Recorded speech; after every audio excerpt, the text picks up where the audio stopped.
Guys, perkenalkan, nama saya Arka Ramadan dan saya dari kelas X2. Assalamualaikum warahmatullahi wabarakatuh. Perkenalkan, nama saya Misi Azza Mulyana, saya dari kelas 102. Halo semuanya, perkenalkan nama saya Sri Laila Mugni Hamdayani.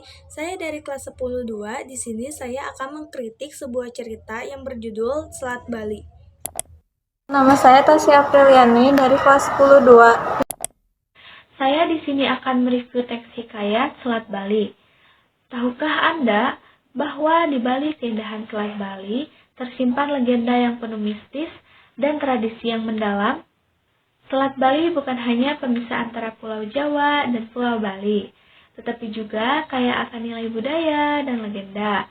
Masyarakat Bali percaya bahwa selat ini memiliki kekuatan mistis dan dihormati dalam tradisi mereka. Salah satu cerita rakyat menyebutkan bahwa Selat Bali terbentuk akibat pertempuran antara dewa dan raksasa, menambah nuansa mistis yang memperkaya sejarah dan kepercayaan lokal. Dari sisi lingkungan, Selat Bali menawarkan keindahan alam yang memukau dengan pemandangan laut biru yang menghubungkan dua pulau besar di Indonesia. Namun, di balik keindahannya, kawasan ini juga menghadapi tantangan seperti polusi laut dan keberlanjutan ekosistem. Oleh karena itu, upaya untuk menjaga kebersihan dan kelestarian lingkungan sangat penting agar generasi mendatang dapat terus menikmati pesona Selat Bali. Secara keseluruhan, Selat Bali adalah destinasi yang luar biasa, memadukan keindahan alam, kekayaan budaya, dan sejarah mendalam. Tidak heran jika selat ini menjadi salah satu tujuan wisata unggulan Indonesia, mengundang wisatawan dari seluruh dunia untuk merasakan pesonanya. Mari kita bersama-sama menjaga keindahan Selat Bali agar kekayaan budaya dan alamnya tetap lestari untuk dinikmati selamanya.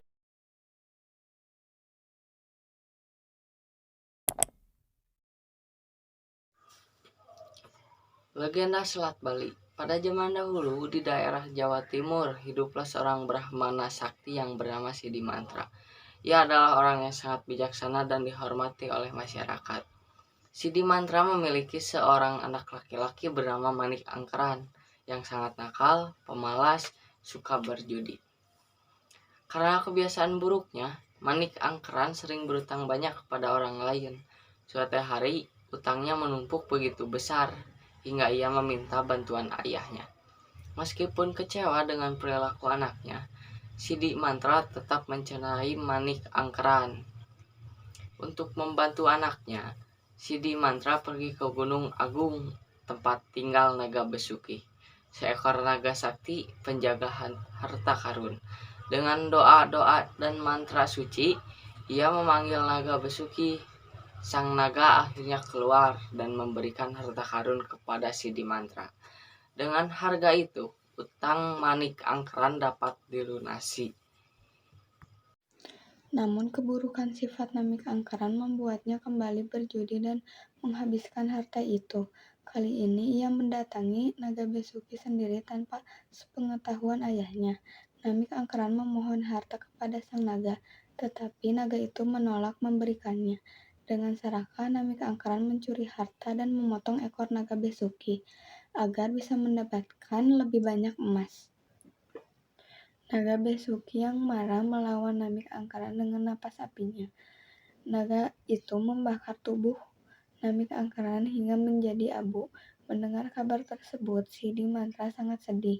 Ia memohon kepada Naga Besuki untuk menghidupkan kembali anaknya. Karena kebaikan hati Sidi Mantra, sang naga mengabulkan permintaan, tetapi dengan syarat Namik Angkeran harus bertaubat. Setelah hidup kembali, Namik Angkeran benar-benar menyesal atas perbuatannya. Namun karena peristiwa itu, Sidi Mantra memutuskan untuk memisahkan dirinya dari anaknya. Dengan tongkat saktinya, ia membuat garis pemisah antara tempat tinggalnya dan Namik Angkeran. Dari garis itu muncul air yang meluas menjadi lautan. Garis itu kini dikenal sebagai Selat Bali yang memisahkan Pulau Bali dan Pulau Jawa. Jadi, cerita Selat Bali memiliki daya tarik sebagai legenda tradisional, namun terdapat beberapa kelemahan alur cerita sederhana dan terlalu bergantung pada keajaiban, membuat konflik kurang mendalam. Nilai moral tentang penyesalan dan pengampunan terasa ambigu karena hukuman Monik Angkeran tidak tegas. Selain itu, cerita kurang menggali budaya lokal secara mendalam, sementara penggambaran karakter cenderung stereotip. Meski menarik, cerita ini bisa diperkuat dengan narasi dan karakter yang lebih kompleks. Mantap. Itu dia. Dan moral dari ceritanya apa, Bang? Jangan judi. Jangan sampai kalian judi, guys. Itu aja, guys. Moralnya ada banyak, guys. Pertama, jangan judi. Kedua, jangan serakah. Ketiga, selalu dengerin perintah orang tua karena mereka itu selalu benar ya. Jangan disalahkan. Mereka nggak pernah salah ya. Untuk ilustrasi tentang Selat Bali yang dibuat oleh Guromone Studio Series ini kan berupa video, dan video ini sebenarnya bisa dibilang meninggalkan kesan yang baik ya, dari segi animasi, voice over, voice acting dan semacamnya. Itu meninggalkan kesan yang baik, lumayan baik untuk sekedar video YouTube 20 menit ini. Dimulai dari narasinya dulu, guys. Sebenarnya itu meninggalkan kesan yang sangat baik ya, dan itu tuh terdengar sangat profesional sekali dari nadanya, intonasinya, sama kepercayaan dirinya itu kelihatan banget, kedengaran banget lah bisa dibilang. Dan itu tuh yang membuat video ini terlihat lebih baik dan enjoyable untuk semua orang yang menontonnya. Walaupun ada beberapa sound effect yang terkesan sedikit lucu, tapi selain dari itu emang bagus sih, guys, tentang voice acting dari naratornya dan sound effect-nya yang ada di video ini, guys. Jujur aja, guys, sebenarnya segala aspek yang ada di video ini tuh menurutku udah bagus semua. Dari lingkungannya, lightingnya atau cahayanya, karakternya dan pergerakan karakternya. Tapi sebenarnya yang bisa dibilang kurang itu dari pergerakan karakternya sih. Itu bisa kelihatan kalau ada sedikit kekakuan dalam pergerakan kayak gini, kayak gitu. Tapi overall ilustrasinya itu udah bagus banget tuh, udah kelihatan jelas banget dan mudah dipahami. Jadi walaupun animasinya masih kaku, walaupun sedikit sih ya, tetap bisa enjoyable gitu, bisa dipahami dengan mudah oleh semua orang. Nah, sekarang kita pindah ke ilustrasi lingkungannya, guys. Jadi di sini itu diperlihatkan kalau ini tuh bertemakan berlatar di Bali gitu. Dari rumahnya itu udah kelihatan pasti itu ada rumah khas Bali, dan untuk gunung berapinya itu tuh kelihatan banget, hutannya, dan banyak hal mistis-mistis gitu kan di situ tuh biasanya.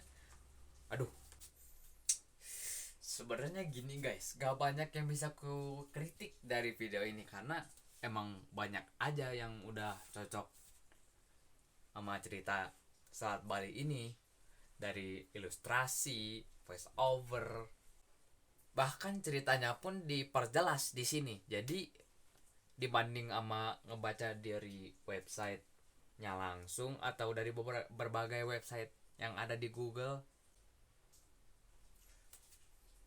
pokoknya dari sini tuh ciri khas dan sifat karakternya itu terlihat jelas banget, guys, diperjelas banget dibandingkan dari yang website begitu. Yang teks itu kurang jelas dari sifat karakternya bagaimana dan mereka tuh ciri khasnya bagaimana. Tapi dari cerita ini diperjelas lagi, dari video ini diperjelas lagi.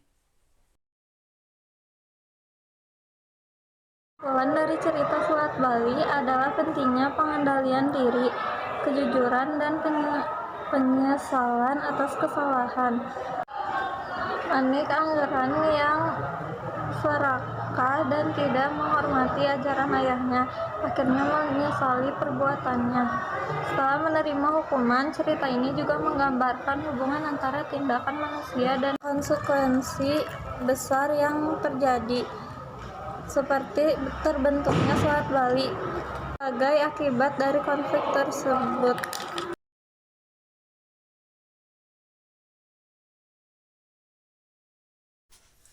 Cerita ini juga menggambarkan hubungan antar manusia dan konsekuensi besar yang bisa mereka alami akibat ketidakadanya pemikiran panjang sebelum melakukan kegiatan tersebut, perbuatan tersebut. Dan untuk videonya aku nggak terlalu bisa komen banyak karena memang sudah bagus dari segi yang sudah aku katakan tadi, dari segi animasi, voice over, acting sama aja, dan lain-lain sebagainya seperti pencahayaannya itu tuh sudah terkesan bagus menurutku. Ya mungkin walaupun ada sedikit kekurangan dari pergerakan beberapa karakternya, tapi ini masih enjoyable kok. Oke guys, mungkin karena emang sudah nggak banyak yang bisa aku omongin dari cerita Selat Bali dan bahkan videonya, mungkin ini akan menjadi perpisahan kita untuk sekarang ya. Terima kasih telah menonton semua dan peace.